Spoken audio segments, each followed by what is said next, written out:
The anniversary card sat on my kitchen counter, mocking me. Not because my husband of 15 years had forgotten to sign it himself. I'd grown used to his assistant Laura handling these personal touches. No, what twisted the knife was the handwritten note. Greg says, "Happy anniversary. Hope you two lovebirds have a special evening planned. Laura XO. My name is Chelsea, and I've spent the last decade and a half being the perfect wife to a man who can't even remember to sign his own anniversary card." I picked up my coffee and walked to the garage, my sanctuary. The morning sun streamed through the windows, illuminating my latest project, a battered Art Deco vanity I'd rescued from an estate sale. Most people would see garbage, but I saw potential. Greg certainly saw garbage. He made that clear at every opportunity. "Still playing with trash?" His voice startled me. He stood in the doorway in his impeccable suit, briefcase in hand. "You know my boss is coming for dinner tonight. Please tell me you're not going to talk about your little hobby." I focused on sanding the vanity's surface. "Don't worry, Greg. I'll stick to appropriate dinner conversation." "Good." He checked his Rolex. "And wear that blue dress I bought you, the one that actually makes you look presentable." The garage door closed behind him, and I let out a breath I hadn't realized I was holding.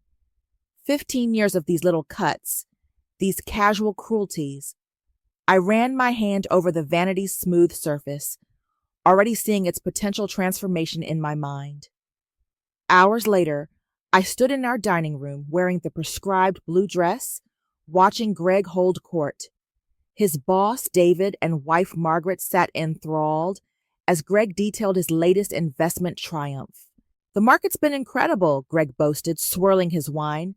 "My portfolio's up 30% this quarter alone."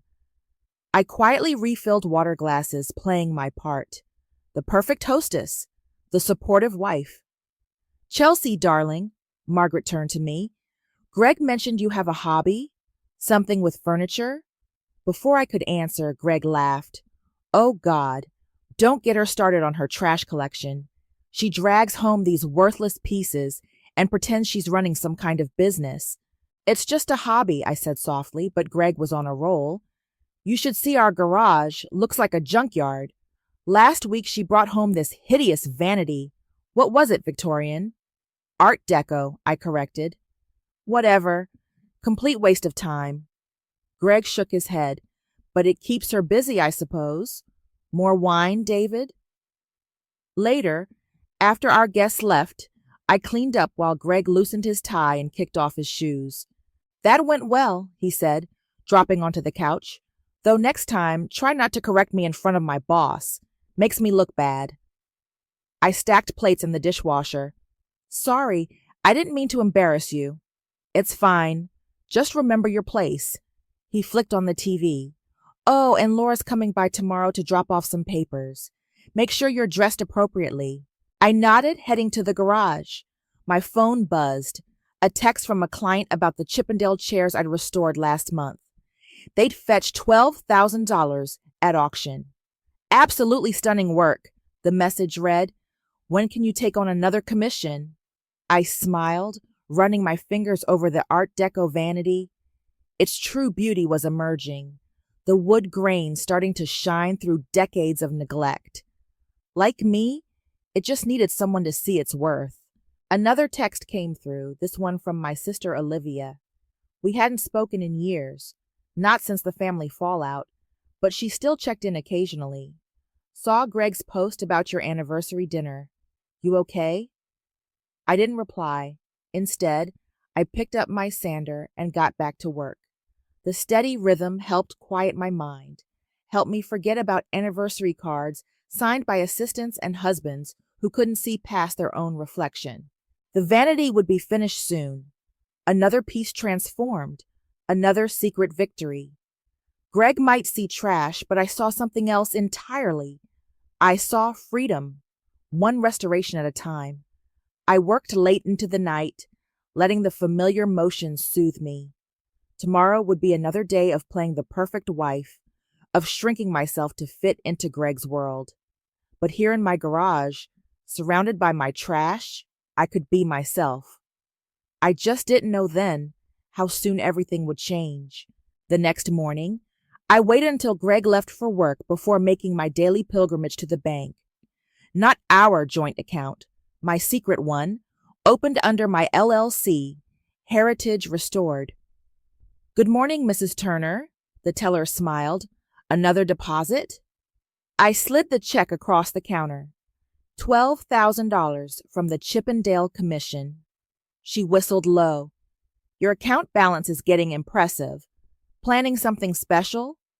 "Just building security," I said, thinking of the years I'd spent carefully constructing my financial fortress.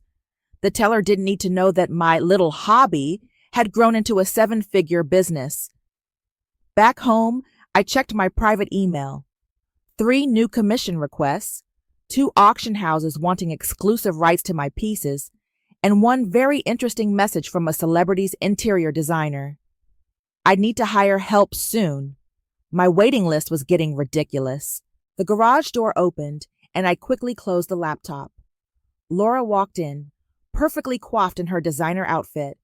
"Chelsea, I didn't expect to find you out here with your—" She glanced around the garage, nose wrinkling. "Projects. Just tidying up."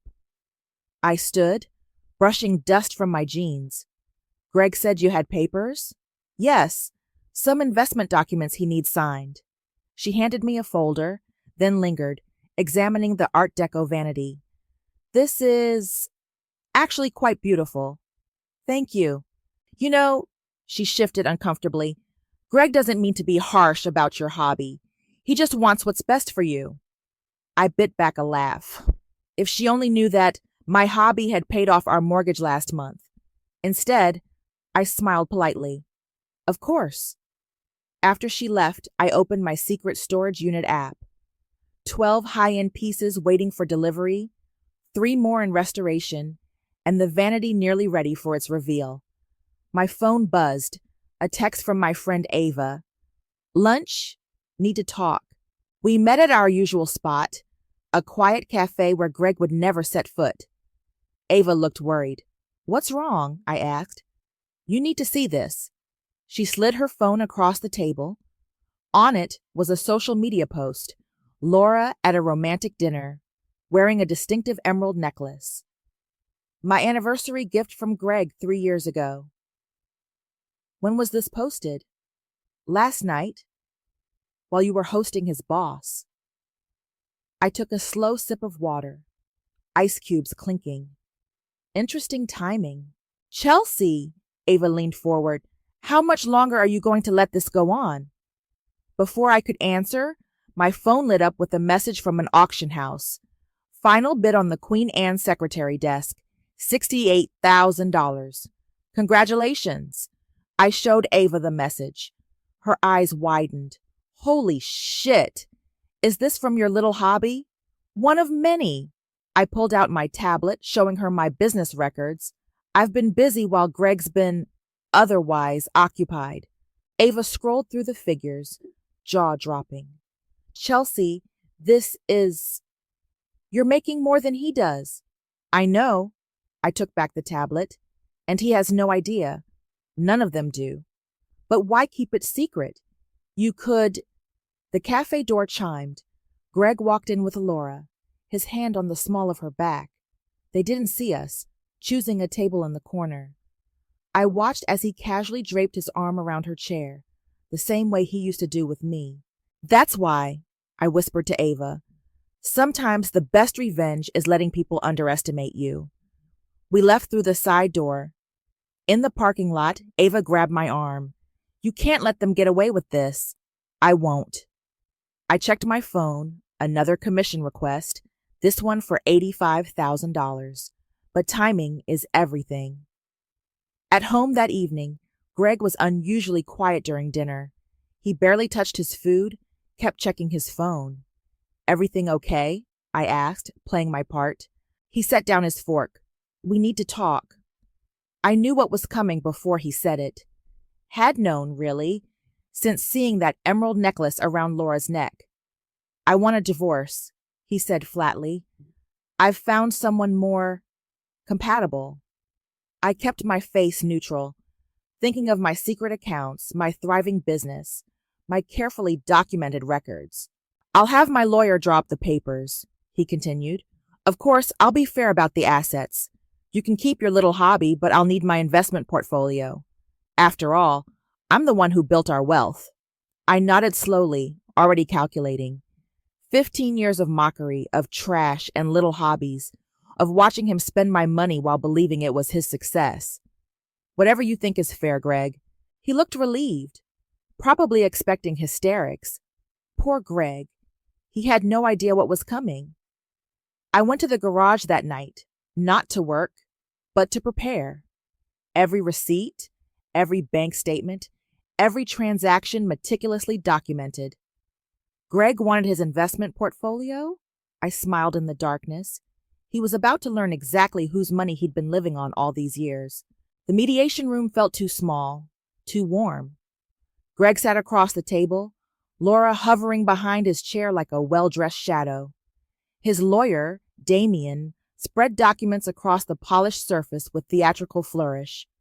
Let's make this simple, Damien said. My client is prepared to be generous. The house will be sold, proceeds split. He'll keep his investment portfolio, which, let's be honest, he built himself.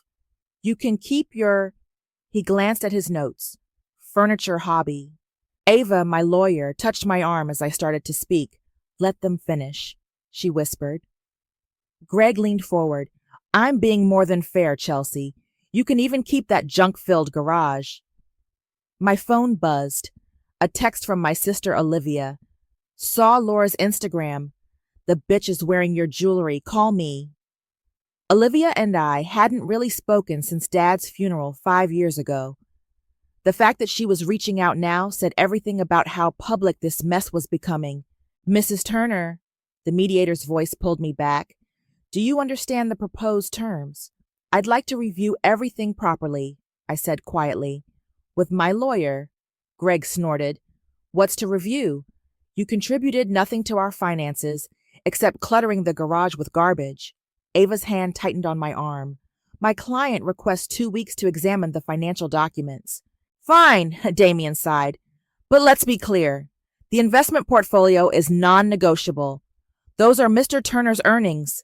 I nodded, gathering my purse. As I stood, Laura stepped forward. Chelsea, can we talk? Privately?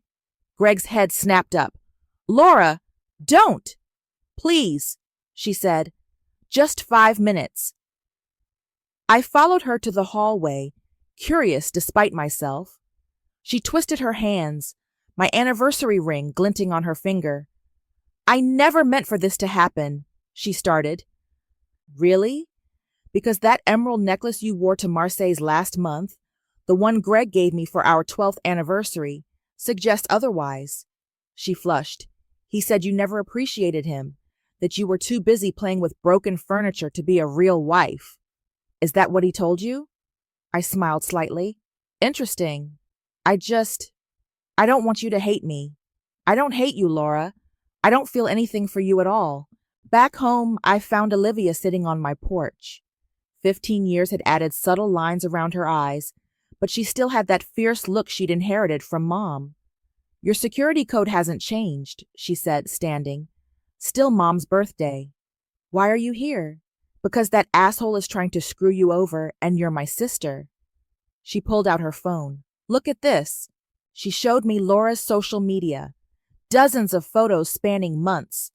Romantic dinners, weekend getaways, jewelry I recognized as mine. All dated, all documented. There's more, Olivia said. Greg's been liquidating assets, moving money around. My friend at the bank.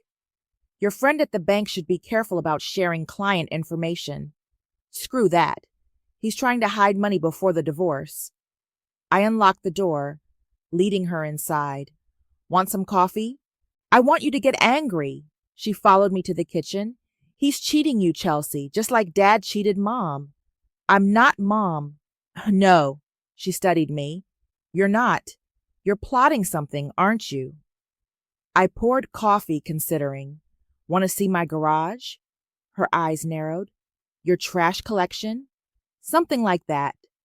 In the garage, I opened my laptop, showing her the business records, the commissions, the auction results, the real estate investments made through my LLC. Holy shit, she whispered.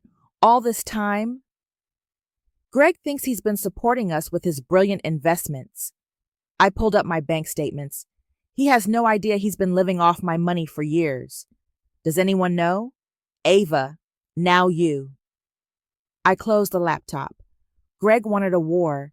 He just doesn't know he's already lost. Olivia was quiet for a moment. Remember when we were kids and Tommy Peterson stole your art project? I smiled. And I spent 3 weeks helping him with math just so I could prove he cheated on the final exam? You played the long game then, too. She touched my arm. I'm sorry I wasn't around more. After Dad, water under the bridge. I hugged her, surprising us both. But I could use a sister right now. My phone chimed, an email from Damien demanding an expedited response to their settlement offer. Another notification popped up, a $93,000 transfer from my latest auction sale. What are you going to do? Olivia asked. I thought about Greg's smirk in the mediation room, about years of mockery, about the way he dismissed my little hobby while spending its profits. I'm going to give him exactly what he deserves. I showed her the email. His lawyer wants a response? Let's give them one they'll never forget. Olivia grinned. That same fierce smile from childhood. Need any help? Actually, I said, I might need a witness when the truth comes out. For front row seat, she promised. I wouldn't miss this for anything. You're not going to believe this, Ava said, spreading papers across my kitchen table. I had my forensic accountant go through Greg's finances. I poured us both wine. That bad? Worse? She pointed to a series of transactions. See these investments he's so proud of? Most of them are losing money. And these property deals? He's underwater on half of them. But he always said he lied. Ava pulled out more documents. Your furniture business has been covering his losses for years. Those emergency withdrawals from your joint account? He was using them to patch holes in his failing investments. I sank into a chair, memories flooding back. Greg's constant demands for more joint account deposits. His insistence on handling all our finances. The way he'd laugh off my questions about our portfolio. There's more, Ava continued. He's got credit card debt, lots of it. Guess when the spending spike started? When Laura became his assistant? Bingo. Luxury hotels, jewelry, weekend trips, all while his investments tanked. My phone buzzed. Another text from Greg. Have you signed the settlement papers yet? Stop dragging this out. Olivia walked in carrying takeout. Still going through the numbers? Greg's broke, I said. What? She dropped the bags. But his fancy car, the club membership, all those expensive suits. My money, I said quietly. All of it. Ava pulled up my business records on her laptop. Chelsea's furniture business grossed $1.2 million last year. Greg's successful investment firm lost $380,000. Show me everything, I said. Hours later, my dining room looked like a war room. Financial statements, property records, tax returns spread everywhere. Every document telling the same story. Greg's financial house of cards, propped up by my secret success. Remember Dad's last words to you? Olivia asked, highlighting another suspicious transaction. I did. He'd pulled me close in that sterile hospital room, his voice weak but urgent. Never depend on a man for money, baby girl. They'll use it to control you. Dad would be proud, Olivia said. You built all this while Greg was busy playing big shot with your money. My phone lit up. An email from Laura. Can we meet? There's something you should know about Greg.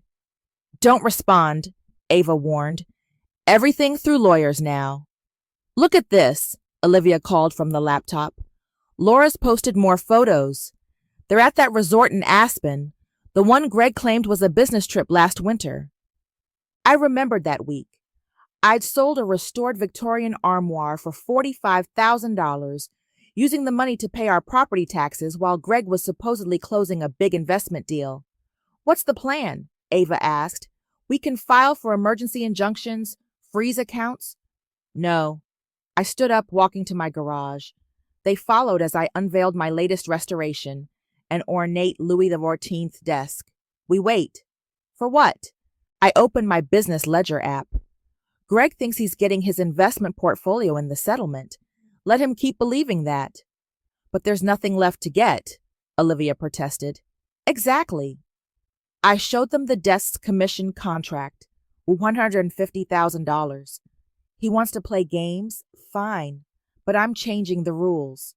Late that night, after they left, I sat in my garage surrounded by my trash. Each piece told a story.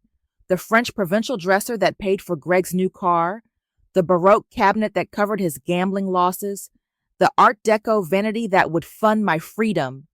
My phone chimed. Greg, Damien needs those papers tomorrow. Don't make this difficult. Another message popped up. From his mother, Sandra. How dare you drag this out? After everything Greg's done for you. I turned off my phone, focusing instead on the leather-bound binder I'd been preparing. Inside, every transaction, every restoration, every dollar Greg had spent thinking it was his success instead of mine. 15 years of receipts, contracts, and bank statements telling the true story of our marriage. The garage door opened. Greg stood there, looking expensive in his tailored suit, bought with my money I now knew. The papers. Chelsea.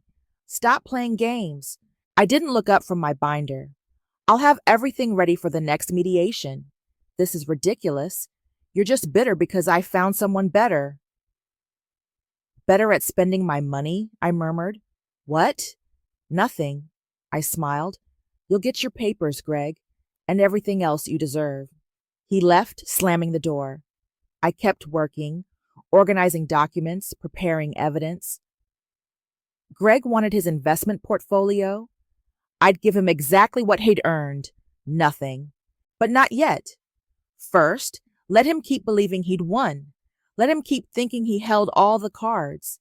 The best revenge, after all, requires perfect timing. The doorbell rang at 8 a.m. sharp. I opened it to find Sandra, Greg's mother, standing there in her designer suit and pearls, radiating disapproval. We need to talk, she announced, pushing past me into the foyer. This nonsense has gone on long enough. I closed the door, counting to 3. Coffee? Don't play hostess with me. She turned, eyes sharp. Greg told me you're being difficult about the settlement. Is that what he told you? He built this life for you. She gestured around the house. This home, your comfortable existence, everything. And now you're what? Having a tantrum because he found someone more suitable? My phone buzzed. A client confirming receipt of the Louis XIV desk. The $150,000 payment was already in my account. Sandra, I said quietly, what exactly did Greg tell you about our finances? That's none of my business, but I know my son. He's always been the provider, while you played with your little furniture projects. The doorbell rang again. This time it was Laura, looking uncomfortable in casual clothes. I'm sorry to interrupt, she said, but I really need to talk to you, Chelsea. Perfect timing, Sandra smiled. Laura, dear, help me explain to Chelsea why she needs to sign those papers. Laura paled. Actually, Tell her how much Greg has done for her, Sandra continued. How he deserves. He's been stealing from you, Laura blurted out. The room went silent. Sandra's face froze. What? I found documents in his office, Laura said. He's been moving money around, taking loans, hiding losses. I thought you should know before. Get out! Sandra's voice could have frozen hell. How dare you accuse my son? It's true, I said. I have proof. I led them to my home office, formerly just my hobby room in Greg's eyes.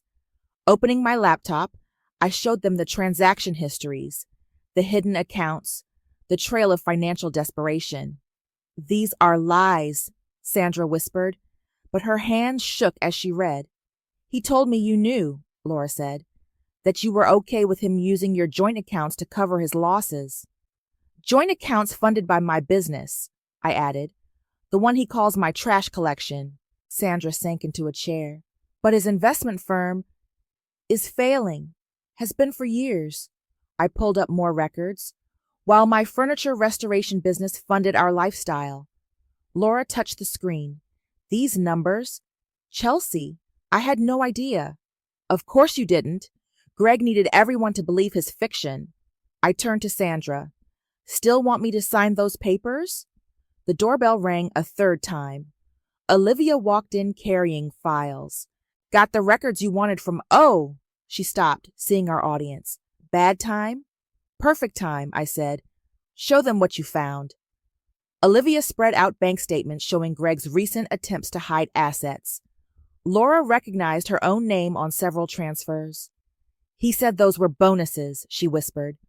He's been liquidating everything, Olivia explained, trying to hide money before the divorce settlement. Sandra stood abruptly. I need to make a call. Before you call Greg, I said, you might want to see this. I handed her the property tax records showing who really owned the house she lived in, my LLC. She left without another word, her perfect posture finally cracking. Laura lingered, twisting my old anniversary ring on her finger. I should have known, she said. The way he talked about money, always so vague about details. You should go, I suggested. Greg will be looking for someone to blame when this all comes out. After she left, Olivia poured us both coffee. Well, that was fun. It's not over, I said, checking my phone. 3 missed calls from Greg, 2 from his lawyer. They're still expecting me to roll over, sign everything away. When are you going to show them the real numbers? Next mediation. When they can't hide from the truth. I pulled up my business account. Another commission payment had cleared. Let Greg keep thinking he's in control for a few more days. You're scary sometimes, you know that? I smiled, remembering all the times Greg had dismissed my work, mocked my passion, called my restored pieces worthless trash. I learned from the best, I said. Greg taught me exactly how to play this game. He just didn't realize I was paying attention. My phone buzzed again. Ava, Greg's trying to access your business records. Time to lock everything down. Ready for the endgame? Olivia asked. I looked around my office at the empire I'd built while playing the perfect passive wife. At the success I'd hidden while Greg drained our accounts to impress his mistress. Almost, I said. Just one more piece to restore. What's that? My life. I started gathering the documents we'd need. And unlike furniture, some things can't be fixed once they're broken. The second mediation room was larger than the first, with floor-to-ceiling windows overlooking the city. Greg sat with Damien, both wearing identical smirks as they arranged their documents. Laura was noticeably absent. Let's make this quick, Damien said. My client has been more than patient. Ava placed a single leather binder on the table. We're ready to proceed. Finally, Greg leaned back, adjusting his expensive cufflinks, the ones I'd bought him with proceeds from a Victorian sideboard. I assume you've come to your senses? The mediator joined us. I understand we have a settlement to review? Yes, Damien pushed forward their proposal. As previously discussed, Mr. Turner will retain his investment portfolio and liquid assets. Mrs. Turner keeps her hobby equipment. The house will be sold, proceeds split equally. Actually, I spoke for the first time, we have a counter-proposal. Greg laughed. Counter-proposal? With what assets? I opened the binder. Let's start with the house, the one that's fully paid off by my company. Your what? Greg's smile faltered. Heritage Restored, LLC. I slid across the documentation. A luxury furniture restoration business with annual revenues exceeding $1 million. Damien grabbed the papers. This must be a mistake. No mistake. Ava produced more documents. We've also brought proof of Mr. Turner's unauthorized use of company funds over the past 5 years. Greg's face reddened. You're lying. That trash collection barely makes anything. Really? I pulled out my phone, showing them my business account. Should we discuss the Chippendale chairs that paid for your golf membership? Or the French provincial desk that covered your gambling losses in Vegas? This is ridiculous, Damien sputtered, but his eyes widened as he read the figures. The investment portfolio you're so eager to claim? I continued. It's empty, Greg. You lost everything. The only reason we maintained our lifestyle was my business, the one you called worthless. The mediator leaned forward. Mr. Turner, is this true? Greg loosened his tie. She's trying to manipulate. The records are clear, Ava interrupted. My client's business has been the primary source of income for the past 5 years.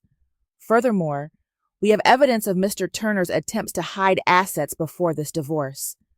I place another document on the table, including $250,000 in transfers to Laura's personal account. You bitch, Greg whispered. You've been lying to me all this time? No, Greg, I just let you believe your own lies. I turned to the mediator. We're prepared to offer a settlement. This is absurd, Damien protested. Your client owes me $847,000 in misappropriated funds, I cut in, plus half the value of my business assets acquired during our marriage. By my calculations, that's about $2 million. The room went silent. Greg's face had turned ash gray. You can't prove, he started.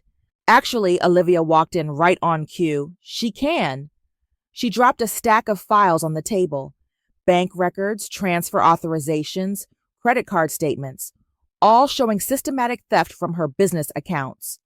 Who the hell are you? Damien demanded. Olivia Swanson, forensic accountant. She smiled sweetly.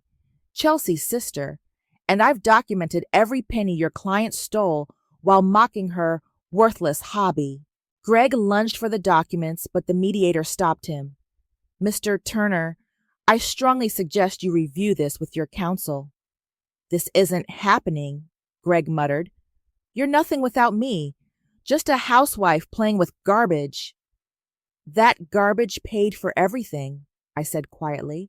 Your car, your clothes, your affair. Every time you lost money on bad investments, my trash collection covered your losses. Damien was frantically flipping through papers. We need time to verify these claims. Take all the time you need, Ava replied. The criminal investigation into financial fraud might take even longer. Greg's head snapped up. Criminal? Theft? Fraud? Misappropriation of business funds, Olivia listed. The IRS is particularly interested in some of those hidden accounts. You wouldn't, Greg whispered. I stood gathering my things. Sign the settlement, Greg. Return my money, and we'll call it even. Fight me, and I'll take everything, including your freedom. Chelsea, his voice cracked. Please. The papers are ready, Ava said. Your choice, Mr. Turner. I walked to the door, pausing to look back at the man who'd spent 15 years underestimating me. He sat slumped in his chair, expensive suit suddenly looking cheap. All his arrogance evaporated.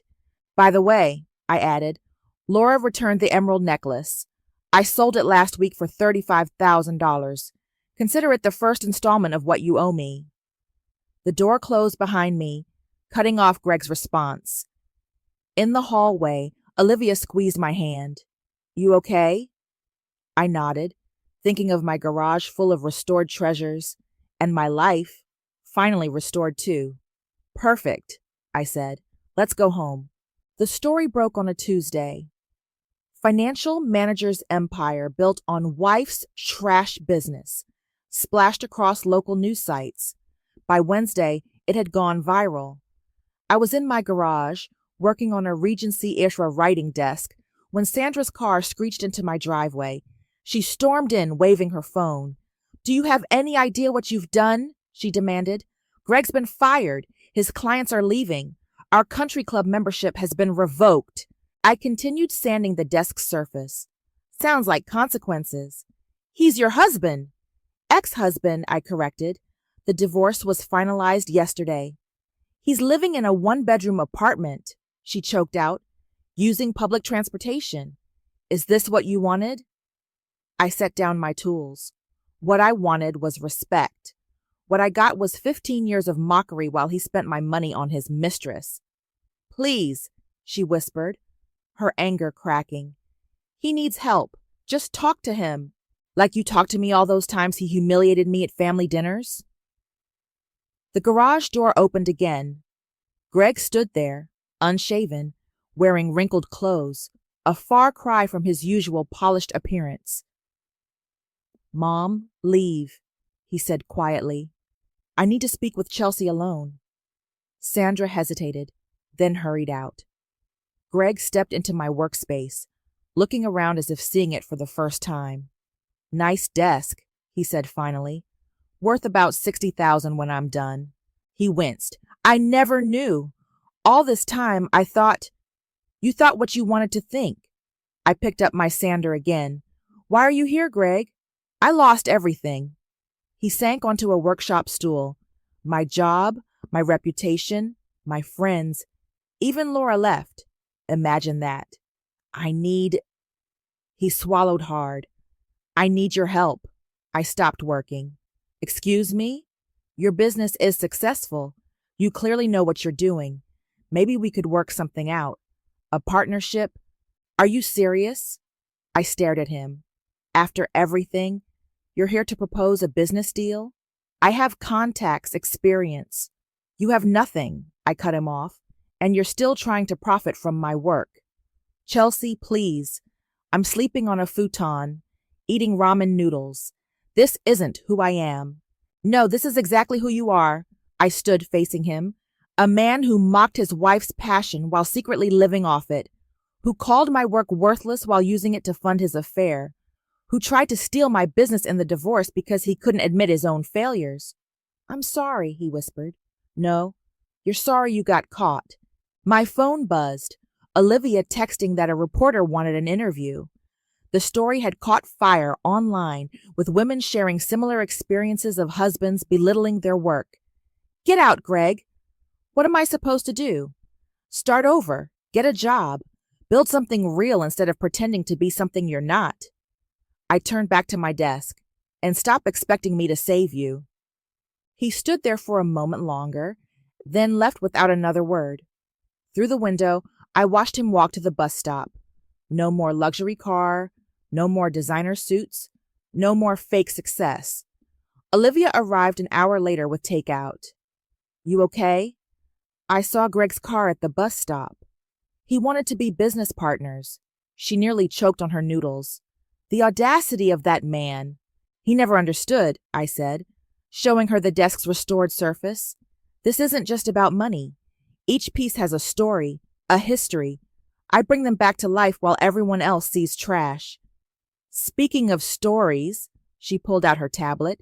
You're trending. Women are calling you their hero. I'm not a hero. I'm just done being underestimated. My phone rang. Ava. Turn on the news, she said without preamble. We did. There was Greg, ambushed by reporters outside his new apartment building. Mr. Turner, how does it feel knowing your lifestyle was funded by the hobby you ridiculed? Is it true you lost millions in bad investments while your wife's business thrived? Any comment on the fraud allegations? Greg pushed through them, hiding his face. The Greg I knew would have charmed them, spun the story. This Greg looked broken. Karma's a bitch, Olivia muttered. But watching him, I felt no satisfaction, no joy in his humiliation, just a quiet certainty that justice had finally been served. My phone chimed with a new commission request, a museum wanting period furniture restored, the kind of prestigious project I'd once hidden from Greg to avoid his scorn. Ready to get back to work? Olivia asked. I ran my hand over the desk's smooth surface, feeling its history, its potential, its worth, just like mine, hidden but always there. Always, I said. There's still so much to restore. The book proposal arrived on a crisp autumn morning. From Trash to Treasure, A memoir of restoration. The publisher wanted my story. You have to do it, Olivia insisted, reading over my shoulder in my workshop. Women need to hear this. I touched the antique mirror I was restoring. I'm not sure I want to relive it all. Then don't think of it as reliving. Think of it as restoring, like you do with these pieces. The doorbell rang. Laura stood there, looking uncomfortable. Hi, can we talk? I let her in. She lost the designer clothes and perfect makeup, looking more real somehow. I got a job, she said. Real estate. No more being someone's assistant. Good for you. I saw Greg yesterday, she continued, at the grocery store. He was comparing ramen prices. Is that why you're here? To make me feel guilty? No. She pulled out an envelope. I'm here to pay you back. For the jewelry, the trips, everything he spent on me. It's not much, but it's a start. I studied her face. No manipulation, no hidden agenda, just genuine remorse. Keep it, I said. Use it to build your new life. Why are you being kind to me? Because holding on to anger is exhausting, and I have better things to restore than old grudges. After she left, I returned to my workshop. The mirror was coming along beautifully, each careful touch revealing its original glory. You should do the book, Olivia said softly, but not for revenge, for restoration. My phone buzzed. A text from Sandra. The house feels empty without Greg. I miss who I thought he was. I understood that feeling, missing not the person, but the illusion they'd created. The workshop door opened. Ava walked in with her husband Lee, carrying champagne. We're celebrating, she announced. The museum commission is trending. You're officially the go-to restorer for major institutions. And, Lee added, Greg's old investment firm wants to hire you as a consultant. The irony is delicious. I laughed. Not interested. Good, Ava poured champagne.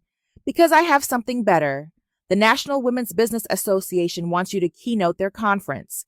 Theme, Hidden Treasures, Recognizing Women's Worth.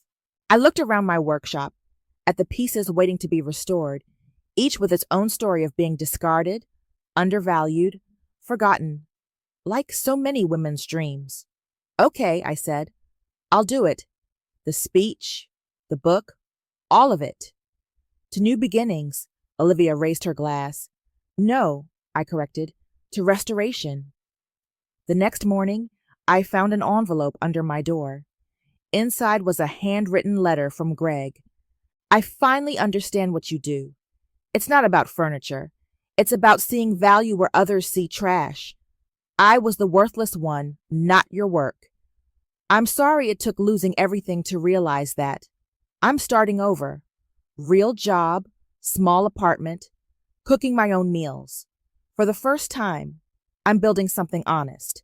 I don't expect forgiveness. I just wanted you to know that your strength taught me more than my failure ever could. Greg, I placed the letter in my project folder, not to keep, but to remind myself how far I'd come.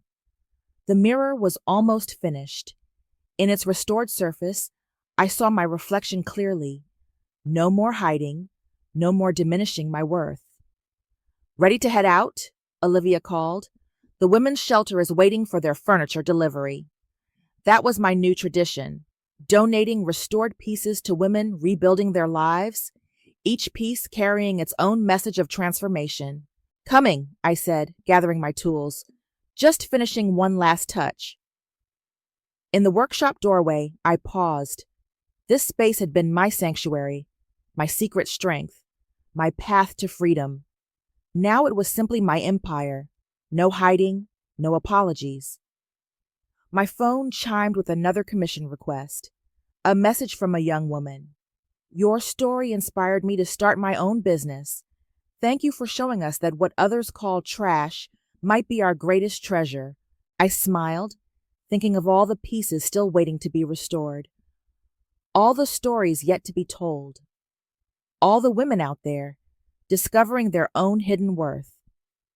Time to go, Olivia said softly.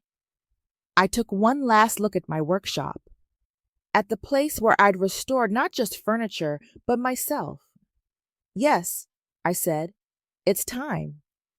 We stepped out into the sunlight, leaving the past behind like stripped paint, making way for something beautiful, authentic, and strong. Just like every piece I'd ever restored, just like me, transformed not by hiding our scars, but by revealing our true worth. That was the real art of restoration. And I was just getting started.